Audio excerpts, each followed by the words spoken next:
আবারও চলে এলাম আপনাদের মাঝে নতুন ভিডিও নিয়ে। আমি যে বাইকটি নিয়ে কাজ করতেছি এটাতে যে সমস্যাটা দেখায় যে ব্রেক আটকে দেওয়া, পিছনের ব্রেক আটকে দেওয়া, যেগুলো মেকানিক্যাল ব্রেক আছে যদি আটকে দেয়, আপনারা সর্বপ্রথম যে বিষয়টি চেক করবেন, আমরা অনেক সময় দেখে থাকি যে লেবারে ওয়েল দিয়ে দেয়, ওয়েল দিয়ে যাতে ব্রেকটি চাপে না থাকে এই সমাধানটি করার চেষ্টা করে। আসলে আমাদের সর্বপ্রথম যে কাজটি করতে হবে সেটা হচ্ছে চাকাটা খুলে চেক দিতে হবে যে আদার্স কোনো সমস্যা আছে কি না।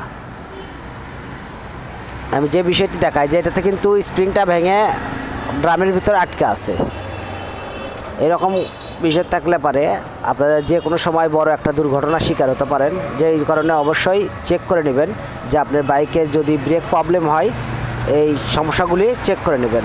আশা করি ভিডিওটি ভালো লাগলে পাশে থাকবেন। আসসালামু আলাইকুম।